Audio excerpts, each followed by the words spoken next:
Doctor Nageswara Reddy గారు ఉన్నారు. పద్మశ్రీ, పద్మభూషణ్, పద్మవిభూషణ్ ఈ గొప్ప పురస్కారాలతో పాటు గ్యాస్ట్రో ఎంటరాలజీ అనే సబ్జెక్ట్లో వరల్డ్లోనే చాలా ప్రతిష్టాత్మకమైన పురస్కారాలు అవార్డ్స్ కూడా వారు పొందారు. ఇటుపక్క ప్రభుత్వం నుంచి ఇచ్చే సివిలియన్ అవార్డ్స్తో పాటు ఆ రంగం గుర్తించిన అవార్డ్స్ కూడా చాలా అత్యంత విలువైనగా భావిస్తారు డాక్టర్స్. అవన్నీ పొందారు.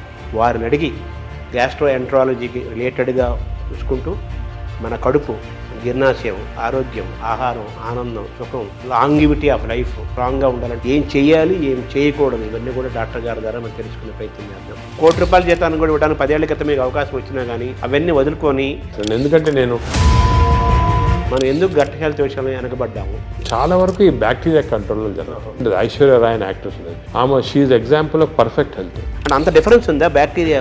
థర్డ్ థింగ్ అంటే as far as possible normal delivery encourage చేయాలి, సిజేరియన్ డెలివరీ చేయాలి. ఫుడ్ ఈజ్ మెడిసిన్ కూడా అంటున్నారు. దానికి మేము చాలా రీసెర్చ్ చేశాను, మెడిటరేనియన్ ఫుడ్ అని. అన్నం తింటే తొందరగా అరుగుతుంది, ఈజీ డైజెస్టివ్ అనే మనకి ఈజీ డైజెషన్ మనకు మంచిది కాదు. మన భారతదేశాన్ని బ్లూ జోన్గా మార్చలేమా? బ్లూ జోన్ అంటే ఒకరిద్దరు పాటించింది కాదు.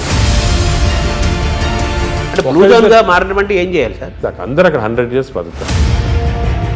ఫుడ్ అండ్ యాక్టివిటీసే మెయిన్. ఎక్సర్సైజ్లో 2 types ఉన్నాయి. కొంతమందికి మార్నింగ్ ఎక్సర్సైజ్ చేస్తే మంచిది, కొంతమందికి రాత్రి చేస్తే మంచిది. అంటే స్లీప్ చేతిలో మనం ఉన్నామా, స్లీప్ మన చేతిలో తెచ్చుకోవచ్చు? స్లీప్ మన చేతి తెచ్చుకోవచ్చు.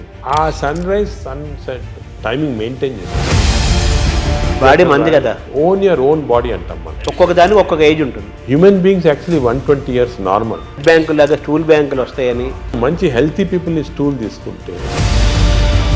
ఈ ఐబిఎస్ గురించి కూడా చాలా చర్చ జరుగుతుంది. IBS 30% of normal population IBS ఉంది. ఐబిఎస్ అంటే ఏమి?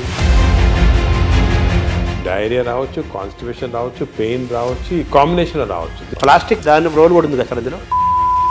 ఆ ఫ్యాటీ లివర్ పెరుగుతుంది కదా ఇప్పుడు. ఫ్యాటీ లివర్ ఉన్న వాళ్ళు ఫ్యాటీ లివర్తో చనిపోరు అంత తొందరగానే వచ్చేస్తే. I'm aiming in 5 years time. మన జీన్స్ వల్లనే మనకి ఈ ఫ్యాటీ లివర్ పెరుగుతుంది, పొట్టలు వస్తుంది, పొట్ట పెరుగుతుంది అంటున్నారు కదా. ఈ ఎపిజెనెటిక్స్ టెక్నిక్స్లో ఈ జీన్స్ని బ్లాక్ చేశారు. ఈ ఒబెసిటీని తగ్గించడానికి, డయాబెటీస్ని కంట్రోల్ చేయడానికి ఇంజెక్షన్స్ వచ్చాయి అంటున్నారు. మెడికల్ షాప్స్లో అమ్ముతున్నారు, తీసుకొని తప్పు చేయకూడదు. అది ఎందుకు అంటే మేజర్ గోల్ ఏంటి సార్ అంటే హెల్త్ ఫర్ పీపుల్. భారతదేశానికి నోబెల్ రాదా? మనం పని చేస్తూ ఉంటే ఏజీని ఎలా చూడాలనుకుంటున్నారు భవిష్యత్తులో? మీరు డాక్టర్స్కి, పబ్లిక్కి, ప్రభుత్వాలకి ఇచ్చే ఒక సింగిల్ మెసేజ్ ఏంటి సార్?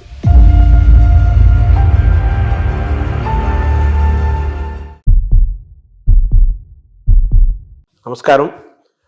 మనతో పాటు డాక్టర్ నాగేశ్వర రెడ్డి గారు ఉన్నారు. గ్యాస్ట్రో ఎంటరాలజిస్ట్గా వారు ప్రపంచ ప్రసిద్ధులు. అనేక పరిశోధనలు చేశారు, చేస్తున్నారు. కొత్తదనం కోసం ఎప్పుడు వారు వెంపర్లాడుతుంటారు. అంటే రీసెర్చ్, పరిశోధన జరగాలి, డాక్టర్లు అప్డేట్ అవ్వాలి. అలాగే ప్రజలకి, సామాన్యులకు కూడా వైద్యం ఏమిస్తోంది, వైద్యంలో జరుగుతున్న పరిశోధనలు ఏంటి, ఏమేమి అందుబాటులో ఉన్నాయి, ఇవన్నీ తెలుసుకుంటూ మన ఆరోగ్యాన్ని ఏ విధంగా కాపాడుకోవాలి, అనారోగ్యానికి ఎలా దూరంగా ఉండాలి, చిన్న చిన్న మార్పులతో కూడా మనం ఆరోగ్యాన్ని ఎలా మనం చేసుకోవచ్చు, ఇవన్నీ కూడా ఒక బాధ్యతాయుతమైన డాక్టర్గా వారి కెరీర్ని ప్రారంభించి ఈరోజు ప్రపంచ ప్రఖ్యాతి తీసుకొచ్చి గ్యాస్ట్రో ఎంటరాలజీలు అనే సబ్జెక్ట్లో వాళ్ళు టాప్లో ఉన్నారు. నాగేశ్వర రెడ్డి గారు పద్మశ్రీ, పద్మభూషణ్, పద్మవిభూషణ్ ఈ గొప్ప పురస్కారాలతో పాటు గ్యాస్ట్రో ఎంటరాలజీ అనే సబ్జెక్ట్లో వరల్డ్లోనే చాలా ప్రతిష్టాత్మకమైన పురస్కారాలు, అవార్డ్స్ కూడా వారు పొందారు. ఇటుపక్క ప్రభుత్వం నుంచి ఇచ్చే సివిలియన్ అవార్డ్స్తో పాటు ఆ రంగం గుర్తించిన అవార్డ్స్ కూడా చాలా అత్యంత విలువైనగా భావిస్తారు డాక్టర్స్. అవన్నీ పొందారు. వారిని అడిగి గ్యాస్ట్రో ఎంటరాలజీకి రిలేటెడ్గా చూసుకుంటూ మన కడుపు, జీర్ణాశయం, ఆరోగ్యం, ఆహారం, ఆనందం, సుఖం, అలాగే లాంగివిటీ ఆఫ్ లైఫ్ స్ట్రాంగ్గా ఉండాలంటే ఏం చేయాలి, ఏం చేయాలి, ఏం చేయకూడదు, ఇవన్నీ కూడా డాక్టర్ గారి ద్వారా మనం తెలుసుకునే ప్రయత్నం చేద్దాం. నమస్కారం డాక్టర్ గారు. నమస్కారం శర్మ గారు. మామూలుగా మీరు ఆ వృత్తికి చాలా గొప్ప విలువని, గౌరవాన్ని తీసుకొచ్చారు.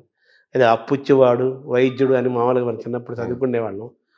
సో ఆ వైద్యుడికి అంత స్థానం ఉంది. సరే, నెగిటివ్ పక్కన పెట్టేస్తే మీలాంటి వాళ్ళ వల్ల మళ్ళీ డాక్టర్లు ఇంత సర్వీస్ ఓరియంటెడ్గా ఉంటారు, ఇంత పబ్లిక్ ఇంట్రెస్ట్తో ఉంటారు, ఇన్ని రీసెర్చ్ చేస్తారు. ఆ వైద్యానికి, ఆ రంగానికి, అలాగే ఆ రాష్ట్రానికి, ఆ దేశానికి కూడా గొప్ప పేరు తీసుకొస్తారని మీలాంటి వాళ్ళ వల్ల మళ్ళీ ఆ వృత్తి యొక్క గౌరవాన్ని మీలాంటి వాళ్ళు కాపాడుతున్నారు. రీసెంట్గా పద్మవిభూషణ్ కూడా వచ్చింది. సో మీకు ముందుగా తెలుగు వారందరి తరపున మీకు అభినందనలు, పబ్లిక్ తరపున మీకు కృతజ్ఞతలు కూడా తెలియజేయాలి. సార్ ఇప్పుడు బాగా వినపడే మాట, అన్ని డాక్టర్లు, వాడు కార్డియాలజిస్ట్ అయినా, నెఫ్రాలజిస్ట్ అయినా, న్యూరాలజిస్ట్ అయినా లైఫ్ స్టైల్ మాట్లాడుతున్నారు. ఫస్ట్ లైఫ్ స్టైల్ అంటున్నారు, తర్వాత గట్ హెల్త్ అంటున్నారు. గట్ హెల్త్, మైక్రోబయాము, దీని గురించే మాట్లాడుతున్నారు కదా. ఏంటి సార్ ఈ గట్ హెల్త్?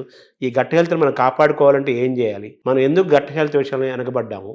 గట్ హెల్త్ అనేది మీరు ఈ మధ్యనే వింటున్నారు అన్నమాట టర్మ్, కానీ మా మెడికల్ టర్మినాలజీలో చాలా రోజులుగా ఉంది గట్ హెల్త్ అనేది. దీనికి ఇంపార్టెన్స్ ఎందుకు వచ్చిందంటే, మామూలుగా సాధారణంగా నాన్ డాక్టర్స్ కానీ ఈవెన్ డాక్టర్స్ ఏమనుకునే వాళ్ళు, హార్ట్ ఇంపార్టెంట్ చాలా. హార్ట్ అండ్ కార్డియాలజిస్ట్కి అప్పుడు ప్రతి వాళ్ళు కార్డియాలజిస్ట్ చూపించుకోవటం, హార్ట్ అటాక్ వస్తుంది, స్టెంట్స్ వేసుకోవటం, హార్ట్ సర్జరీ చేసుకోవటం. అదేవిధంగా బ్రెయిన్ ఇంపార్టెంట్. మెదడులో ఏం రాకూడదని దానికి కరెక్ట్గా మందులు తీసుకోవటం, మెదడుకి కొన్ని ఎక్సర్సైజ్ ఉన్నాయి అవి చేయటము. అదేవిధంగా కిడ్నీస్ కూడా చాలా ఇంపార్టెంట్, లివర్ ఇంపార్టెంట్ అని అందరు అనుకునేవాళ్ళు. కానీ ఇప్పుడు మనకి రీసెంట్గా చాలా రీసెర్చ్ జరిగింది. దీంట్లో ఏం తెలిసిందంటే, ఇవి అన్నిటికీ సెంట్రల్ కంట్రోల్ అని ఒకటి ఉంటుంది. సెంట్రల్ కంట్రోల్ బ్రెయిన్లో లేదు, హార్ట్లో లేదు, కానీ సెంట్రల్ కంట్రోల్ మన పేగుల్లో ఉంది. ఎందుకు అంటే, ఇప్పుడు మీరు న్యాచురల్ ఎవల్యూషన్ చేసి చూసారనుకోండి, ఈ ఎవల్యూషన్లో మామూలుగా చిన్న జంతువుల్లో కూడా మ్యాక్సిమం ఇంపార్టెన్స్ పేగులకి ఇచ్చారు. ఎవల్యూషన్ అంటే nature has given that importance. ఎందుకు అంటే, మనం నార్మల్గా ఆహారం తింటాము, ఆహారం నుంచి ఎనర్జీ వస్తుంది. ఈ ఎనర్జీ ప్రతి ఆర్గన్కి డిస్ట్రిబ్యూట్ అవుతుంది. హార్ట్కి ఎనర్జీ అవసరం, బ్రెయిన్కి ఎనర్జీ అవసరం, కిడ్నీ. ఈ ఎనర్జీ అనేది సెంట్రల్ మాట. ఈ ఎనర్జీ ఎందుకు వస్తుంది? మన ఆహారం తిన్న సరిగా డైజెస్ట్ అయితే ఎనర్జీ వస్తుంది. ఈ కాన్సెప్ట్ అనేది ఇప్పుడు మనకి తెలిసిపోయిన తర్వాత అసలు గట్లో ఇంత ఇంపార్టెన్స్ ఎందుకు ఉంది? మనకు గట్ అంటే ఆహార వాహిక, అదేవిధంగా జీర్ణాశయము, అదేవిధంగా చిన్న ప్రేగులు, పెద్ద ప్రేగులు, ఒక సిస్టమ్ ఉంది. ఈ సిస్టమ్ మనం తిన్న ఆహారం లోపలికి వెళ్ళిన తర్వాత, ఆహారం అనేది చాలా కాంప్లెక్స్. అంటే దాంట్లో ప్రోటీన్స్ ఉంటాయి, కార్బోహైడ్రేట్స్ ఉంటాయి, ఫ్యాట్స్, అన్నీ చాలా కాంప్లెక్స్, అన్నీ కలిపి ఆహారం తయారవుతుంది. ఈ ఆహారం లోపలికి వెళ్ళిన తర్వాత బాడీ ఏమంటే దీన్ని బ్రేక్ డౌన్ చేస్తుంది. అంటే ప్రోటీన్స్ని అమైనో యాసిడ్స్, అదేవిధంగా ఫ్యాట్స్ని చిన్న ట్రైగ్లిజరైడ్స్ అలాగా, అదేవిధంగా మనం తిన్న కార్బోహైడ్రేట్స్ని గ్లూకోజ్, ఫ్రక్టోజ్, సింపుల్ సబ్స్టెన్సెస్ లాగా, అంటే చాలా ఇంటెలిజెంట్గా మనకున్న ఎంజైమ్స్ బ్రేక్ డౌన్ చేసి ఇవన్నీ కూడా ఆహార లోపలికి మన బ్లడ్ వెజల్స్లోకి అబ్జర్వ్ అయిపోయి న్యూట్రిషన్ అనేది వస్తుంది బాడీ. అంటే ఇట్స్ వెరీ కాంప్లెక్స్ సబ్జెక్ట్. దీని గురించి చాలా వరకు రీసెంట్గానే బాగా క్లియర్గా అర్థమైపోయింది మనకి. ఎందుకంటే సరే ఆహారం తింటాము, ఎనర్జీ వస్తుంది అంటారు కదా, ఇదే కాకుండా ఈ మన హోల్ ఇంటెస్టైనల్ సిస్టమ్స్లో చిన్న న్యూరాన్స్, అంటే మన బ్రెయిన్లో ఉంటాయి న్యూరాన్స్ అంటాం కండి, మన ఇంటెస్టైన్స్లో 100 మిలియన్ న్యూరాన్స్. అంటే మనం అనుకునేది ఇంటెస్టైన్స్ మామూలుగా ఏదో పేగులు డైజెషన్ ఉన్నా, కానీ దాని ఇంటెలిజెన్స్ మాట.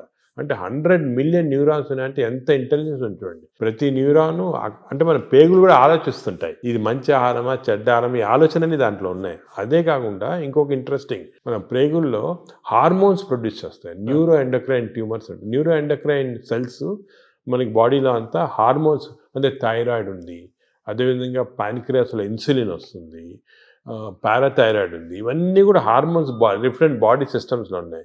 కానీ మన ప్రేగుల్లో అన్ని బాడీలో ఉన్న హార్మోన్స్లో ఉన్న సెల్స్ కన్నా కూడా ఎక్కువ సెల్స్ ఇంటెస్టైన్స్లో ఉన్నాయి. అంటే ప్రేగుల్లో నరాలు ఉన్నాయి, అదేవిధంగా హార్మోన్స్ ఉన్నాయి. ఇవన్నీ కోఆర్డినేటెడ్ మెకానిజంగా పనిచేస్తాయి. ఇప్పుడు మనకి నాలెడ్జ్ వచ్చింది. అంటే మనం ఆహారం, ఫర్ ఎగ్జాంపుల్ గ్లూకోజ్ తిన్నాం అనుకోండి, ఎక్కువ గ్లూకోజ్ తింటే, అంటే ఎక్కువ షుగర్ తింటే షుగర్ ఎక్కువ అవుతుంది బాడీలో అని మనకు తెలుసు. కానీ ఇప్పుడు ఎలా తెలిసిందంటే అంత సింపుల్ కాదు. మనం తిన్న ఆహారం, అంటే గ్లూకోజ్ కానీ ఏదన్నా కానీ షుగర్ కానీ బాడీలోకి వెళ్ళిన తర్వాత బాడీలో చిన్న ప్రేగులో సెన్సర్స్ ఉంటాయి. ఇది గ్లూకోజ్ని లోపల తీసుకుంటామా వద్దా, తీసుకుంటే బాడీకి ఏ పార్ట్కి పంపిస్తాము, అంటే నరాలు, హార్మోన్స్ అన్నీ కోఆర్డినేట్, చాలా ఎలక్ట్రికల్ సిస్టమ్లా కోఆర్డినేషన్ జరిగి ఇంటెలిజెన్స్ సిస్టమ్ అంటాం దాన్ని.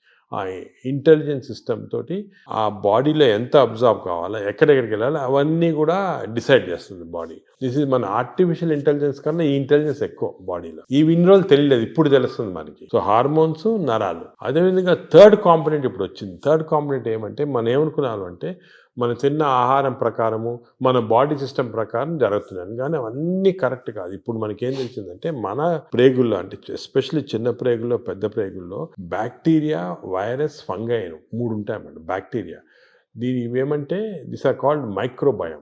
ఈ మైక్రోబయం అనేది మనకున్న సెల్స్ కన్నా, బాడీలో సెల్స్ కన్నా ఈ మైక్రోబయం సెల్స్ ఎక్కువ.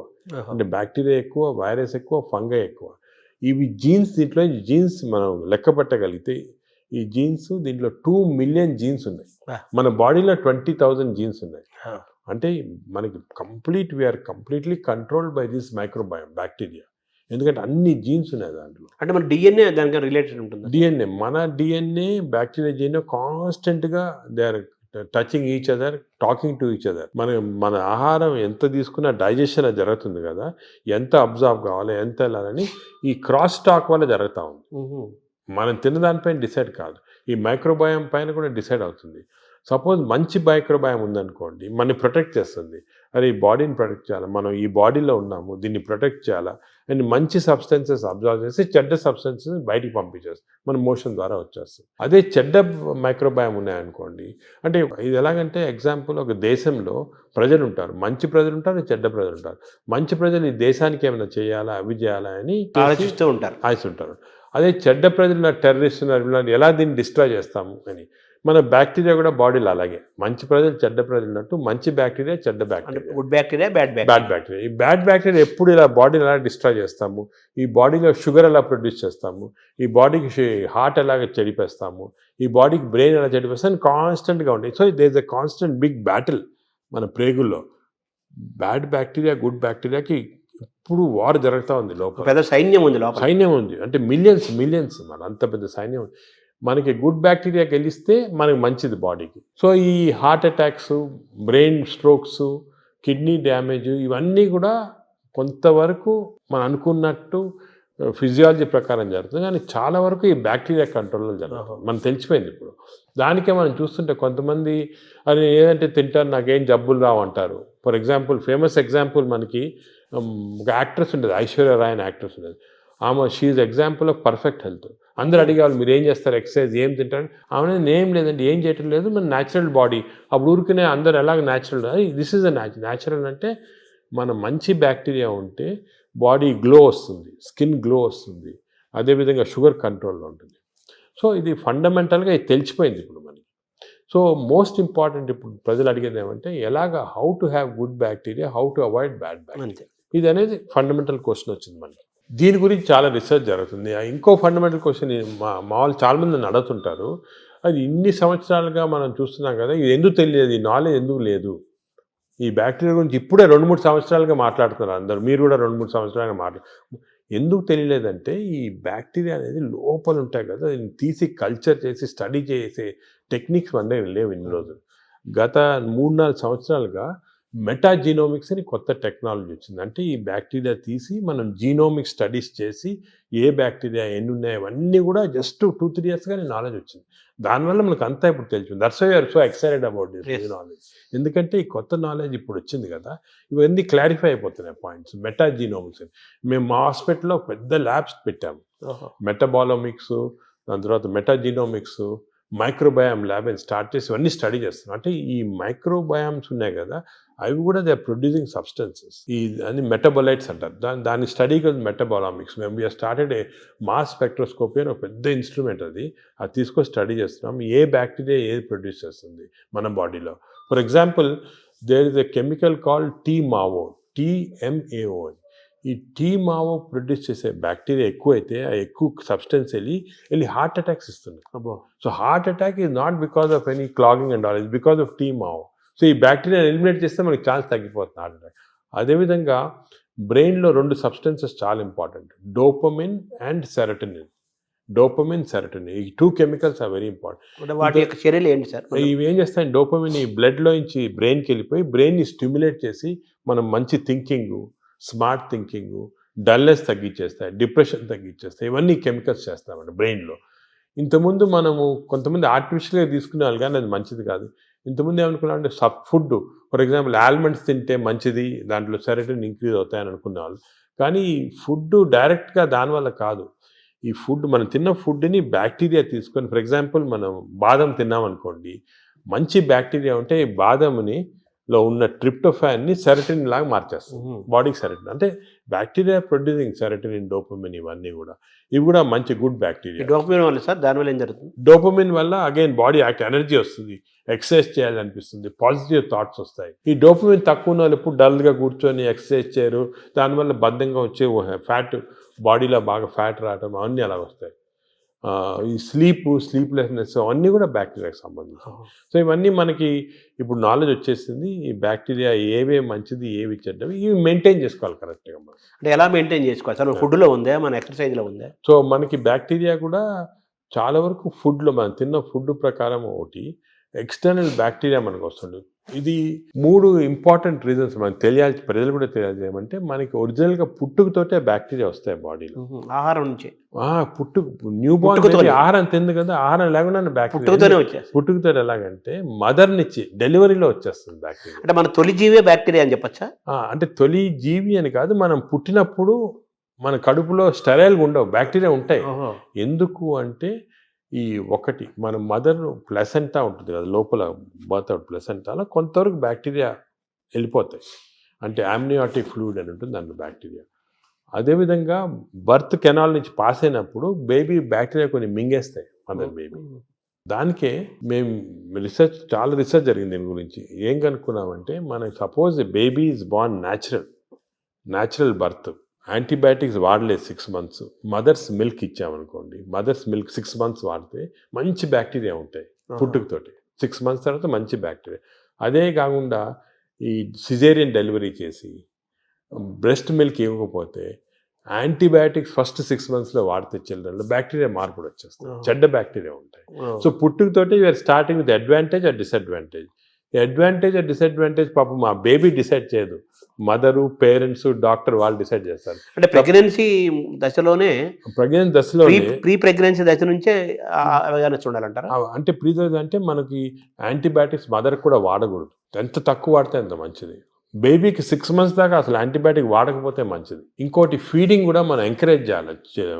ఊర్లలో చేసేవాళ్ళు ఇంతకుముందు, ఇప్పుడు ఏదో సిటీస్లో అంతా ఫ్యాషన్ అయిపోయింది ఈ డబ్బా పాలియటం అని, అవన్నీ పోవాలి.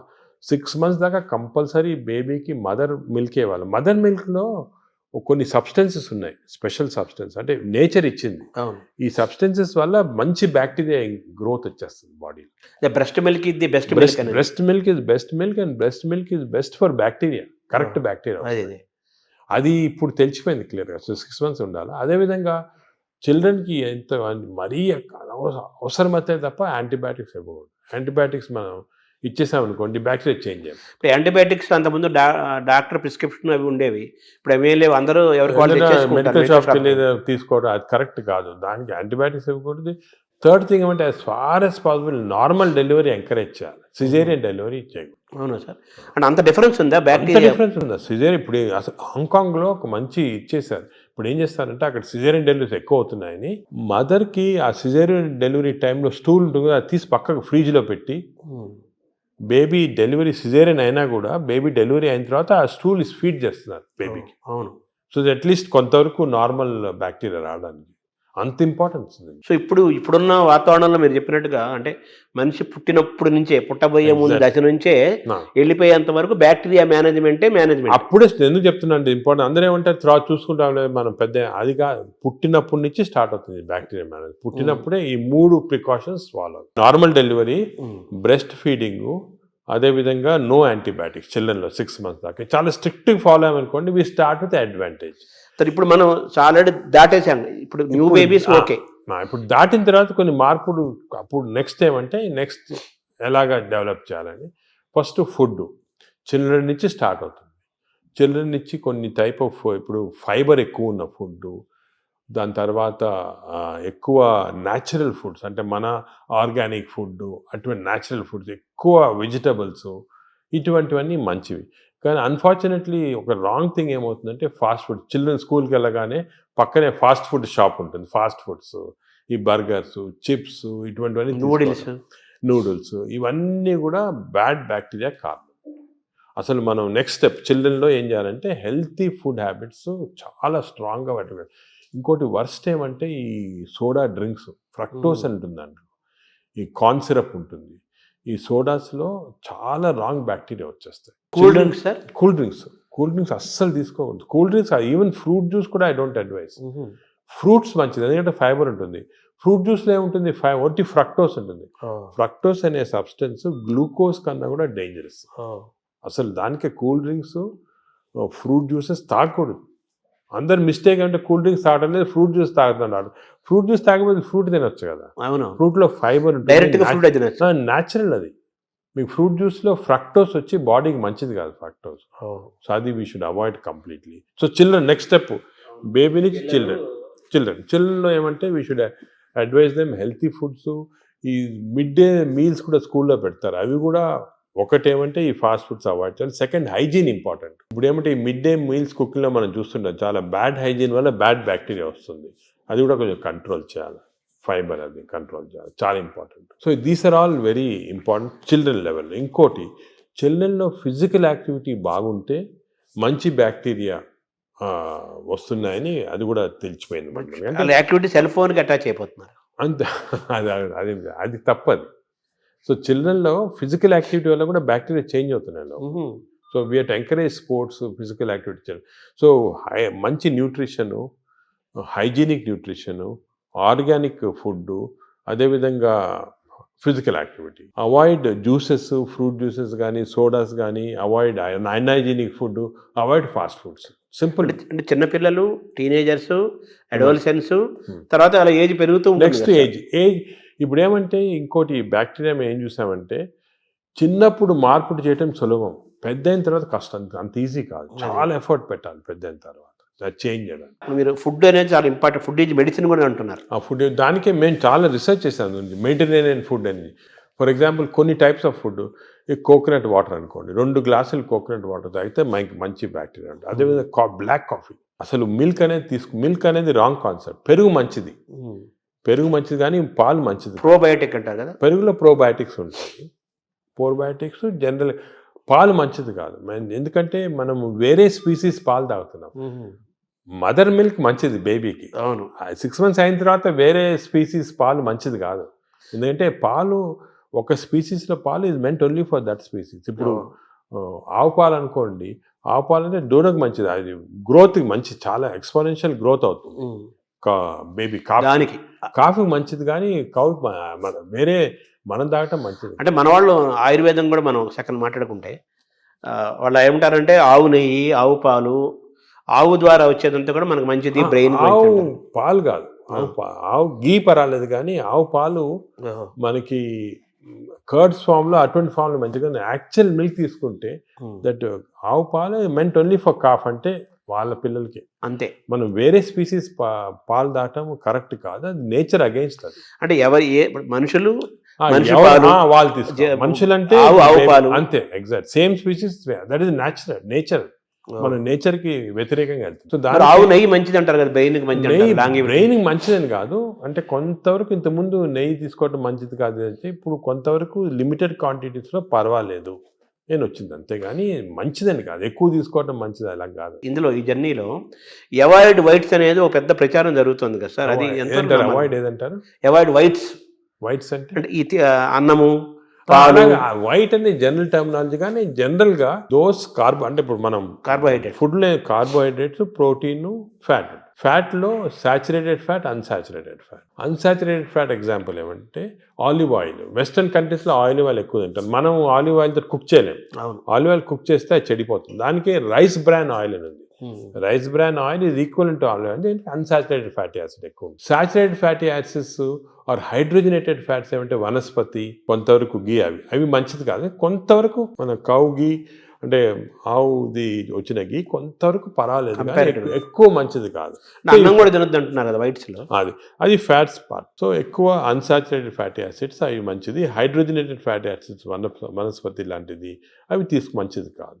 నా సెకండ్ ఏమంటే కమింగ్ టు కార్బోహైడ్రేట్స్లో సింపుల్ కార్బోహైడ్రేట్స్, కాంప్లెక్స్ కార్బోహైడ్రేట్స్ ఉంటాయి. సింపుల్ కార్బోహైడ్రేట్స్ అంటే ఏమి, రైసు ఇటువంటివి. ఏమంటే సింపుల్, దీంట్లో ఎక్కువ ఫైబర్ ఉండదు, మనం తింటే గ్లూకోజ్ ఇమ్మీడియట్గా బాడీలో అబ్జర్వ్ అయిపోయి మంచిది కాదు. లోపల బ్యాక్టీరియా కూడా అవి కూడా లేజీ అయిపోతాయి, ఎక్కువ పని లేదు దానికి. రైస్ ఇచ్చామనుకోండి, గ్లూకోజ్ తీసి బాడీకి పంపించేసి డ్రౌజినెస్. వేరే same complex carbohydrates millets out example.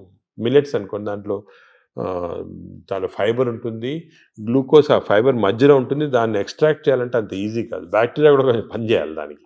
అంటే ఒకప్పుడు మనం రాగులు, సజ్జలు, మంచి జొన్నలు, ఆరికలు, కొర్రలు, రాగులు కానీ మంచిది, ఈ సొరగము అవన్నీ కూడా అంటే మిల్లెట్స్ ఆర్ వెరీ గుడ్. ఇవి మనం రియలైజింగ్ నా ఎక్కువ మిల్లెట్స్ తింటే మంచిది అది. సో దీస్ కార్బోహైడ్రేట్స్లో మిల్లెట్స్ ఎక్కువ కాన్సన్ట్రేట్ చేసేసి polished, especially polished rice avoid చేయాలి. అంటే మామూలుగా అన్నము కంపారిటివ్ గా అన్నం తింటే తొందరగా అరుగుతుంది, ఈజీ డైజెస్టివ్ అనే మనకి ఈజీ డైజెషన్ మనకు మంచిది కాదు.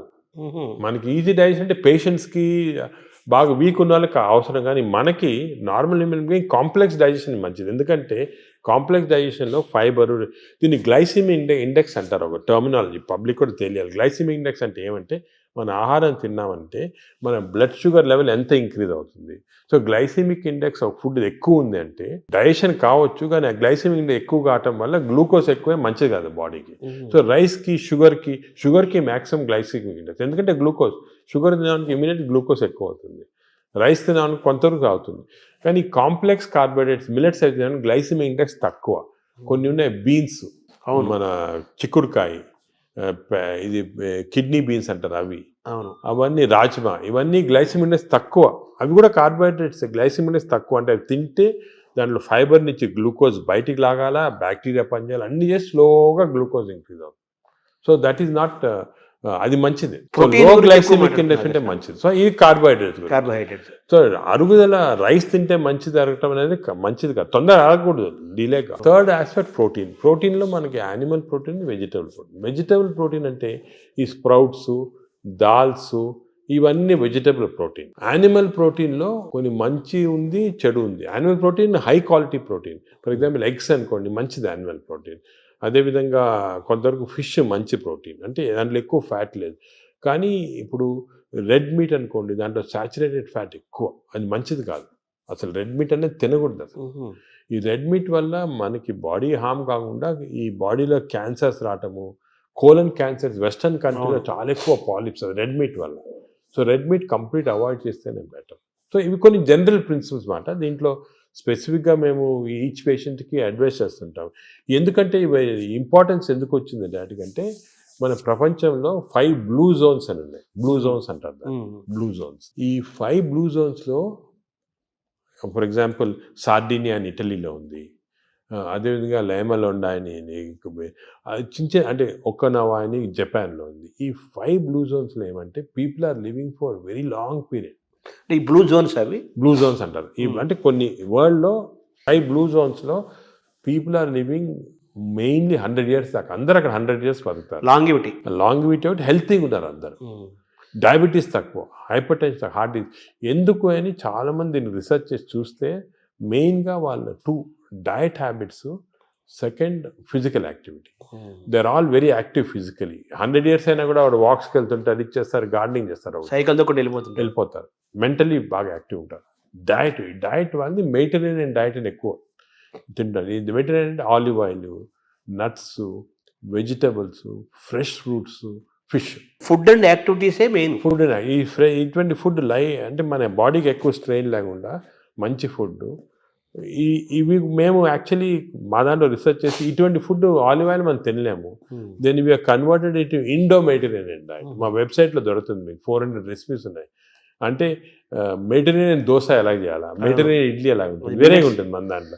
మన ఇడ్లీ అనుకోండి రిఫైన్డ్ కార్బోహైడ్రేట్, అది తింటే గ్లూకోజ్ తక్కువ ఇంక్రీజ్ మంచిదిగా. మెడిటరేనియన్ ఇడ్లీ తింటే అలా కాదు, స్లోగా డైజెస్ట్ అయ్యి బాడీకి మంచిది. సో ఏమంటే అంటే మామూలుగా అందరికి ఉండే నోషన్ ఏంటంటే తొందరగా అరిగేది మంచి ఫుడ్ అని, తర్వాత మన బాడీ చాలా బాగా పనిచేస్తుంది అని ఫీలింగ్ లో ఉంటారు. తప్పు అదే ఐ వాంట్ యూనోటి. అసలు అరుగుదల స్లోగా అరిగేది మంచిది. Body has to work for digestion. బాడీలో స్లోగా గ్లూకోజ్ రావాలా. పేషెంట్స్కే మనకి వి వాంట్ క్విక్ డైజెషన్ ఉంటుంది, మన నార్మల్ పీపుల్కి అది మంచిది కాదు.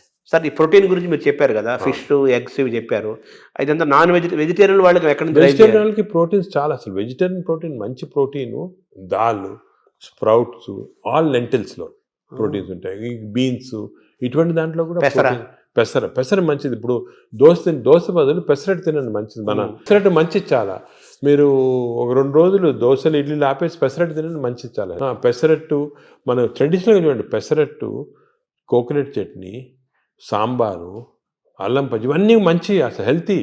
అలా తిన్నాం అనుకోండి మనకి మంచి హెల్త్కి మంచిది. సో ఈ western breakfast toast butter egg అన్న బదులు ఇవి మంచి మాట. అంటే మామూలుగా ఈ ప్రపంచం పెద్దది, ఒక్కొక్క ప్రాంతంలో ఒక రకమైన శీతోష్ణ స్థితిలో, అంటే చలి శీతోష్ణ పరిస్థితుల్లో ఒక్కో ప్రాంతానికి ఒక్కో రకంగా ఉంటాయి, జీన్స్ ఒక్కో రకంగా ఉంటాయి. దీన్ని స్టడీ చేసి కొన్ని వందల వేల సంవత్సరాల క్రితమే ఆయా ప్రాంతాలకి ఈ ఆహారం మన వాళ్ళు డిసైడ్ చేశారు. 100 ఏళ్ల నుంచి మనం అవే ఫాలో అవుతున్నాము కదా. ఇప్పుడు ఇది మారుతుంది.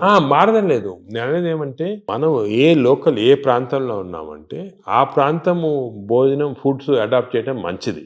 అవును, మీరు చెప్పాను కదా, ఫర్ ఎగ్జాంపుల్ పెసరట్టు మన దాంట్లో, అలాగా చాలా చిక్కుడుకాయతో చేస్తారు, లాల్తో చేస్తారు, సాంబారు, ఇటువంటివన్నీ హెల్తీ ఫుడ్స్. ఇవి మనము అదే కంటిన్యూ చేయాలి. బట్ ఏమంటే కొత్తగా వెస్టర్నైజ్ ఫుడ్స్, ఇప్పుడు ఇడ్లీ కూడా మనకి వేరే టైప్స్లో చేయొచ్చు. పురాణాలు వేరే మామూలుగా ప్యూర్ ఇడ్లీ వచ్చింది అనుకోండి, కంప్లీట్ డైజెస్టెడ్, అవన్నీ మోడర్న్. ఇది అది ఆవిరికూడు అనేవాళ్ళు, ఆవిరికూడు అనేవాళ్ళము. అలాగే ఇప్పుడు మనము ఆపం తీసుకోండి, ఆపం కూడా బాగా స్టీమ్డ్, అది మంచి ఇది, అది కేరళ వాళ్ళు ఎక్కువ తింటారు, అది తింటారు మన దగ్గర కూడా. సో ఇటువంటివన్నీ ఒరిజినల్ డైట్స్ అని మనం ఫాలో అయ్యి ఈ కొత్త అడిషన్స్ వచ్చాయి చూడండి, అవి మంచిది కాదు. మన ఏ రీజన్లో ఉంటే ఆ ఆహారం తింటాం. కేరళ అనుకోండి, ఆ కేరళ వాళ్ళు తిన్న ఆహారం అది మంచిది, లోకల్గా వాళ్ళకి ఎక్కడ గ్రో అయిన ఆహారం తింటే అది చాలా మంచిది. మన ఈ వెస్టర్నైజ్ డైట్స్ వచ్చి చాలా ఇచ్చేస్తుంది. ఈ వెస్టర్నైజ్ డైట్స్ కూడా మన డైట్స్కి అడాప్ట్ చేసుకోవాలి. అవి తింటే కూడా మనం ప్యూర్ వెస్టర్నైజ్డ్ మెడిటరేనియన్ డైట్ మనం తినలేము. మన దానికి అడాప్ట్ చేసుకొని తింటే మనకి మంచిది. మన దోశలు వాళ్ళు తింటున్నారు, వాళ్ళ బర్గర్లు పిజ్జాలు మనం తింటున్నాం. అదే మిస్టేక్. ఇప్పుడు మామూలుగా నేను విన్నాను, ఎవరో చెప్పగా విన్నాను, ఈ బ్యాక్టీరియా మైక్రోబయోమ్ ఇంపార్టెంట్ అని చెప్పారు కదా మీరు. ఈ క్రమంలో అసలు మన బ్యాక్టీరియా ఆల్మోస్ట్ మనం కోల్పోయి యూరోపియన్ బ్యాక్టీరియా వచ్చేసింది అంటున్నారు మనలోకి. అది కరెక్ట్. అంటే స్లోగా ఈ వెస్టర్నైజేషన్ వల్ల మనకి మంచి బ్యాక్టీరియా ఉంది, అది పోయి బ్యాడ్ బ్యాక్టీరియా వచ్చి ఓవర్టేక్ చేస్తూ ఉంది. సో మనం ఇప్పుడు అగైన్ దీని గురించి కూడా మేము చాలా రీసెర్చ్ చేస్తున్నాము. We are studying bacteria in different people in different places. మన కుంభమేళా జరిగింది, దాంట్లో చాలా బ్యాక్టీరియల్ స్టడీస్ చేసాము.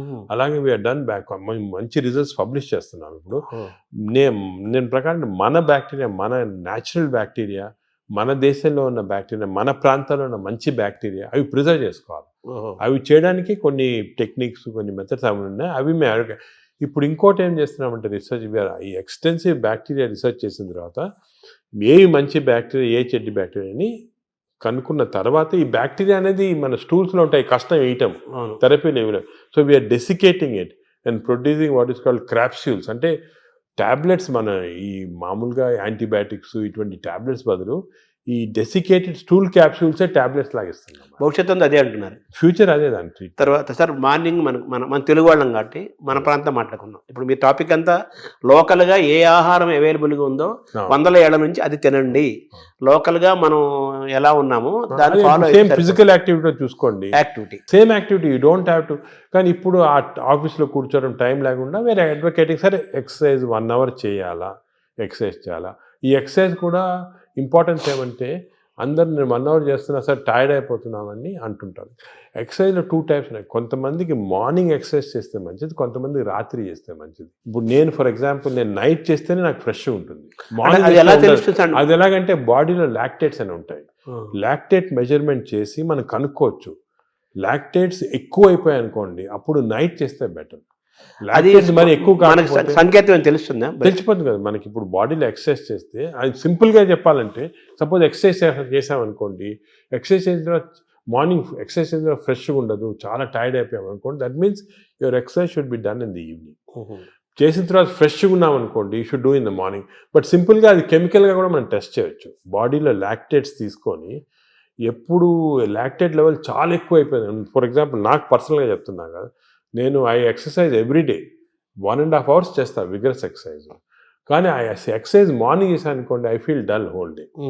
అదే నైట్ చేశాను అనుకోండి బాగా ఫ్రెష్ ఉంటుంది నాకు. అది నేను నా లాక్టేజ్ మెజర్మెంట్ చేసి చూసుకున్నాను. అంటే మీరంటే డాక్టర్ కాబట్టి సైంటిఫిక్ గా ఎవరికైనా తెలుసుకుంటారు. మామూలు పల్లెటూరు మామూలు వాళ్ళు ఎలా మీరు కూడా ఏం లేదు, ఇప్పుడు ఎక్సర్సైజ్ చేసి మీ బ్లడ్ శాంపుల్ లాక్టేట్ లెవెల్ పంపించారనుకోండి, లాక్టేట్ లెవెల్ మరీ ఎక్కువ ఉంటే మీరు నైట్ చేసుకుంటారు బెటర్. అంటే మన బాడీ సంకేతం ఇస్తుంది కదా మైండ్ లో కూడా తెలిసిపోతుంది మనకి ఏది ఎక్సర్సైజ్. మీకు కూడా మార్నింగ్ వాక్ చేశారనుకోండి, కానీ ఇంకోటి ఏమంటే ఎక్సర్సైజ్లో ఏదో లీజర్లీ ఫ్రెండ్స్ మాట్లాడుకుంటా కాఫీ తాక్కుంటా ఏదో స్మోక్ చేసుకుంటా వాకింగ్ అది విగ్రెస్గా మినిమం పర్ అవర్ 6 kilometers నడవాలి. Minimum 6 is minimum.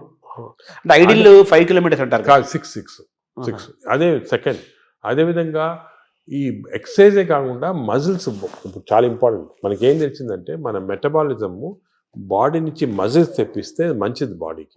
సో చిన్న చిన్న మజిల్ ఎక్సర్సైజెస్, హ్యాండ్ ఎక్సర్సైజెస్, ఈ కోర్ ఎక్సర్సైజ్ అంటాం, అంటే బాడీలో ఉన్న అబ్డామిన్ మజిల్స్ కోర్, ఈ కోర్ ఎక్సర్సైజ్ ఇవన్నీ చేసి మన బాడీలో muscle strength plus aerobics. Aerobic strength అంటే అలాగా వీ కెన్ డూ ఈ వాకింగ్, సైక్లింగ్, స్విమ్మింగ్, ఇవన్నీ ఏరోబిక్ ఎక్సర్సైజ్. ఈ రెండు ఈక్వల్ కాంపనెంట్ చేయాలి. మామూలు చాలా మంది ఉట్టి వాక్ చేసి వదిలేస్తారు, అది లీజర్లీ వాక్. రోజు పొద్దున ఒక 2-3 kilometers ఫ్రెండ్స్ వచ్చి బాగా బ్రేక్ఫాస్ట్ తిని హ్యాపీ కరెక్ట్ కాదు, తెలియదు అది. So we have to do the correct type of exercise. Morning ఎక్సర్సైజా, ఈవినింగ్ ఎక్సర్సైజా, ఎంత ఎక్సర్సైజ్ చేయాలా, ఏ బాడీకి ఎక్సర్సైజ్ చేయాలా, abdomen central abdomen exercise, hands muscle, ఇవన్నీ కూడా కరెక్ట్గా అడ్వైస్ తీసుకొని చేయటం బెటర్. అంటే మామూలుగా కార్బోహైడ్రేట్స్, ప్రోటీను, మీటు ఇలా పర్ఫెక్ట్ సంపూర్ణమైన ఆహారం ఎలా ఇంపార్టెంటో మన ఎక్సర్సైజ్ ఫార్మేట్ ఎక్సర్సైజ్ ఎప్పుడు చేయాలా, ఏ ఎక్సర్సైజ్, అవి కూడా చాలా అది నెగ్లెక్ట్ చేస్తాం. వాకింగ్, ఏరోబిక్స్ ఇవన్నీ ఎక్సర్సైజ్ కాంబినేషన్ చేయాలి.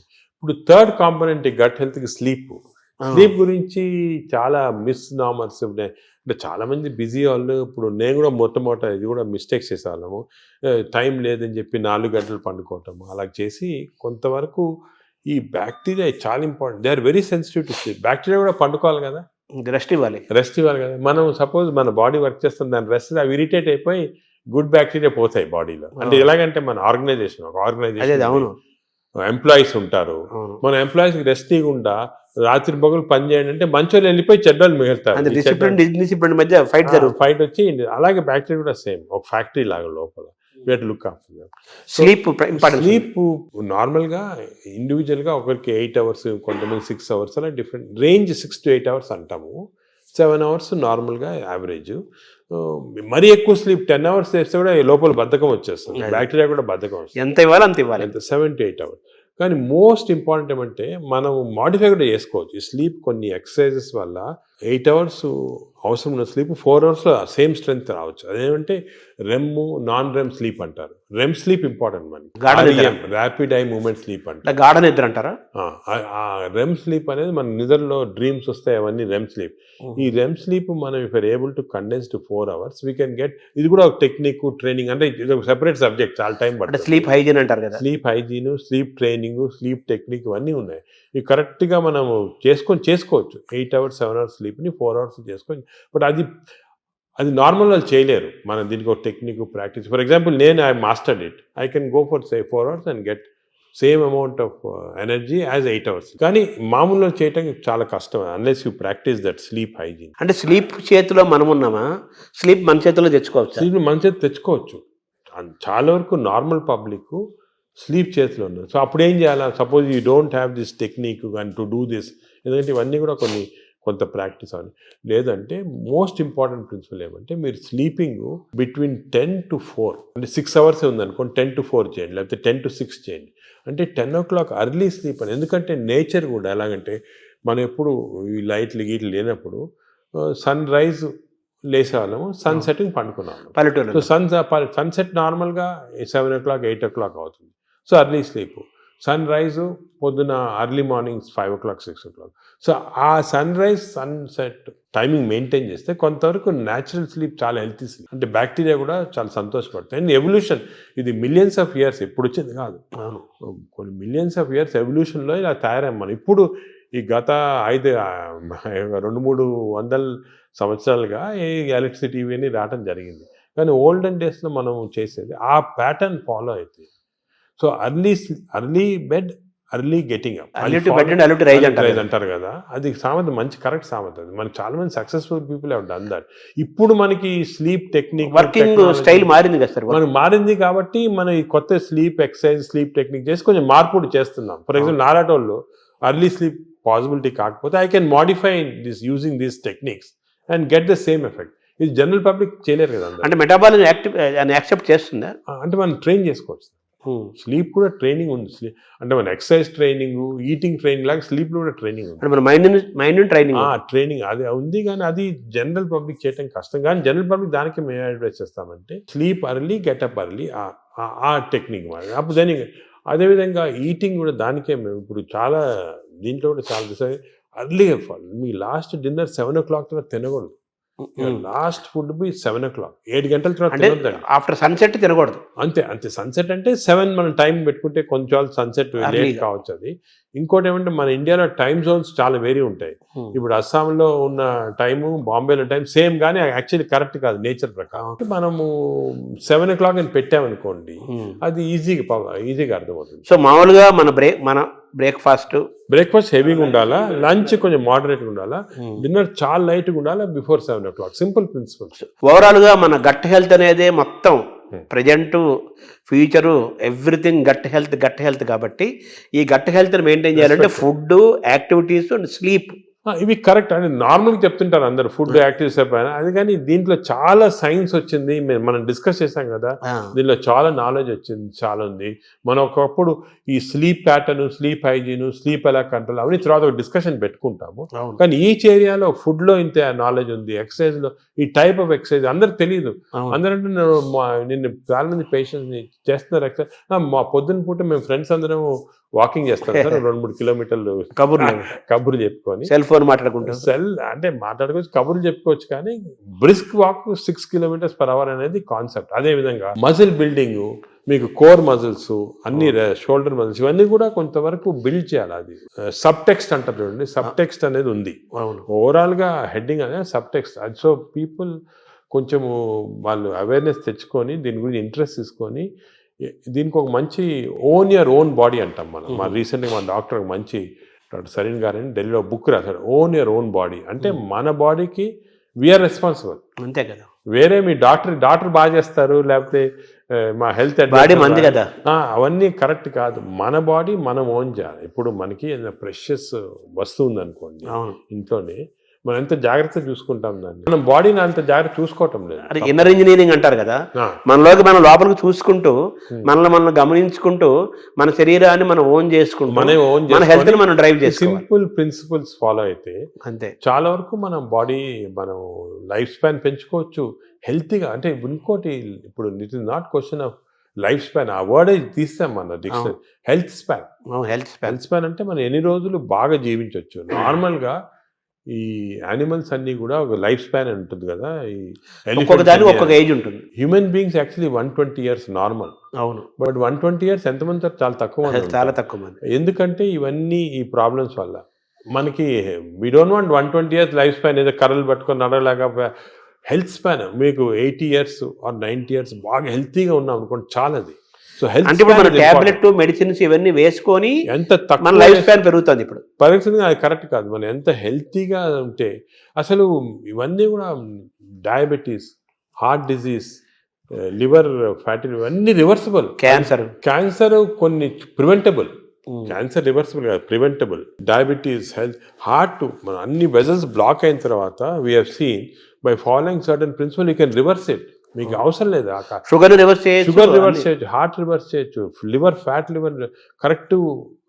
ఈ ప్రిన్సిపల్స్ ఫాలో అయ్యి అంత ఆహారము, యాక్టివిటీ, స్లీప్ అంతా complete it's the digestive system. Sir ఈ క్రమంలో మీరు బ్లూ జోన్ 5 చెప్పారు. ఇప్పుడు బ్లూ జోన్ స్టడీ చేయండి. మీరు అనేదంటే ప్రజలు కూడా బ్లూ జోన్ బుక్స్ తీసుకొని అసలు వాళ్ళు ఎందుకు ఇన్ని రోజులు హెల్తీగా ఉంటున్నారు అని స్టడీ చేస్తే దీంట్లో చాలా నాలెడ్జ్ ఉందండి. అంటే ఇది ఇప్పుడు వచ్చింది కాదు, ఈ బ్లూ జోన్ అనేది 10,000 years గా జరుగుతూ ఉంది. మన భారతదేశాన్ని బ్లూ జోన్ గా మార్చలేదు. మనకి భారతదేశం blue zone.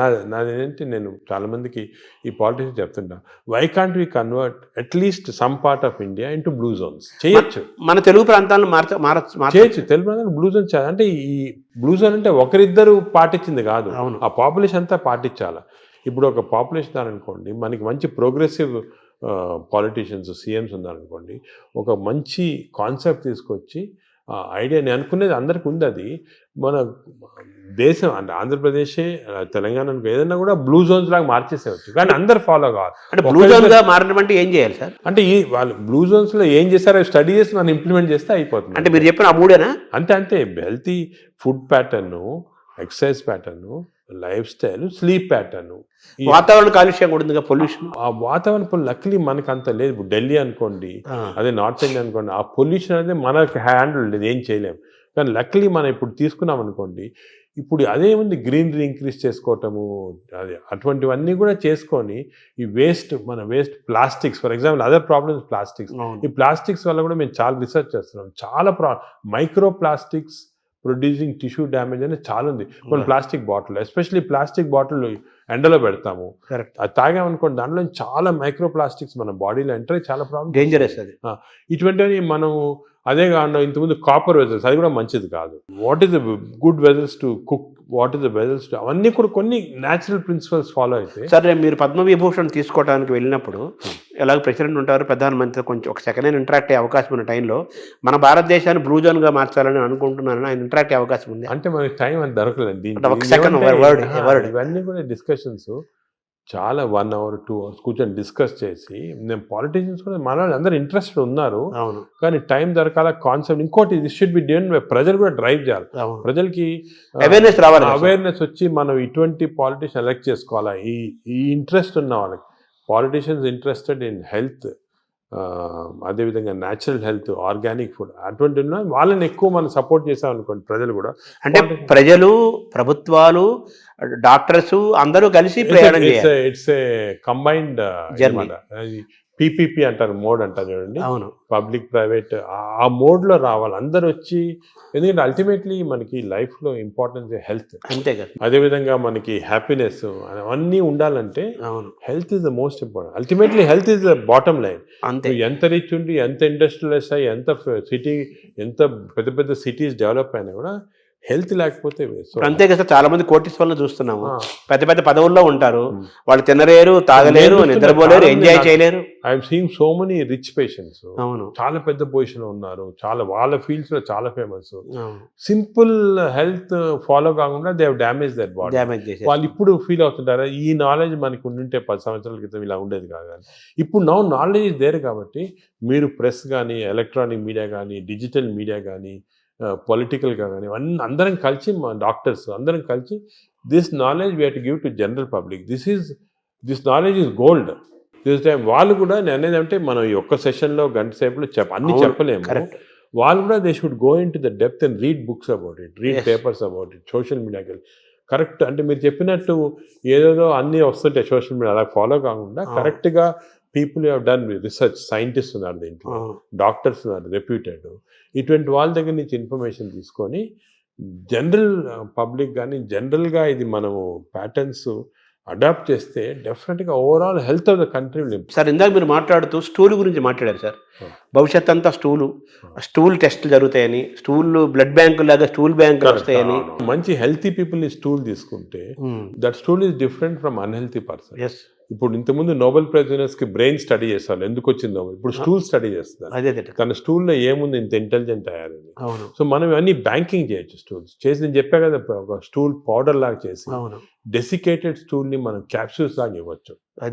The future treatment is going to be that. Stool banks, stool desiccated stool capsules, ఇవి దీంతో ట్రీట్మెంట్ స్టార్ట్ చేస్తాం. స్టూల్ అనేది రేపు చాలా అత్యంత విలువైన, ఖరీదైన వస్తువు అవుతున్నట్టు కదా. గోల్డ్ అంటారు, న్యూ గోల్డ్. ఇంతకుముందు ఆయిల్ అంటే గోల్డ్ అనేవారు, ఇప్పుడు స్టూల్ ఈజ్ బికమింగ్ గోల్డ్ అన్నమాట. అంటే మైక్రోబయామ్స్ అంటారు. ఈ మైక్రోబయామ్ నాలెడ్జ్ ఇప్పుడు ఈవెన్ యానిమల్స్, ఇప్పుడు కొన్ని ఫారెస్ట్లో కలెక్ట్ చేస్తున్నారు, ఆఫ్రికన్ ఫారెస్ట్ అంతా, ఎలిఫెంట్ స్టూల్ ఎలా ఎందుకు డిఫరెంట్ ఉంది వీళ్ళది.